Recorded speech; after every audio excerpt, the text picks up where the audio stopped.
50 साल पहले मंत्रा भारत के परिवारों में जिस पोस्ट पे बैठती थी उस पोस्ट का नाम था सासू जी। 50 साल पहले घर फूटे तो ठीकरा सासुओं पे फोड़ा गया। सासू ऐसी, और सासू 50 साल पहले होती भी ऐसी थी। क्या फायर ब्रांड सासू होती थी 50-60 साल। आजकल तो मिलती नहीं ऐसी, जिस सासू को छुओ करंट मारती थी। अब वैसी सासू नहीं रही। वो जितनी बहुएं थी वो सासू बन गई। अब उनको अकल आ गई, अब वो नहीं लड़ती। अच्छा, पहले बच्चे भी 5-7 होते थे तो इस घर में लड़ो, फिर उसके यहाँ चले जाओ, फिर तीसरे के यहाँ लड़के, चौथे के यहाँ। अब ले दे के 1 की 2 औलाद होते तो यही मरो, कहाँ जाओगे। तो अब लड़ भी नहीं सकते, तो सबको अकल आ गई।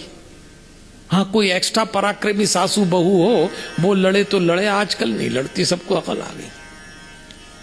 फिर मंत्रा ने पोस्ट बदल ली। फिर पूछा मंत्रा आजकल कहां है, तो फिर मंत्रा बहू में घुस गई। अब उसके बाद तो बहू लाने में क्या पसीने छूटे। फिर घर फोड़ा तो ठीक रहा, बहू पे फूटा है। बहू आई जब से ऐसा हुआ, बहू आएगी तो क्या होगा, बहू आई तो ऐसा हुआ। लेकिन अब तो मंत्रा बहू से भी निकल गई। आजकल मंत्रा न सासू में है न बहू में है, तो लोग हमसे पूछते हैं मंत्रा कहाँ है आजकल। और आप जैसी किसी समझदार ने मुझको बताया कि मंत्रा आजकल न सासू में है न बहू में। फिर कहाँ गई? बोले आजकल बहू की माँ में घुस गई है। अब बोलो, हाँ ताली बजा लो, ताली बजा लो, क्या दिक्कत है, ताली बजा लो भाई। वही ताली नहीं बजाएगा जिसके अंदर मंत्रा घुसी होगी। अरे आजकल तो डायरेक्ट सुबह से फोन पे मायके से तय होता है कि ससुर और सास की चाय में शक्कर डालना कि नहीं डालना। आप लोगों की बात नहीं कर रहा, आप तो ताली बजाइए।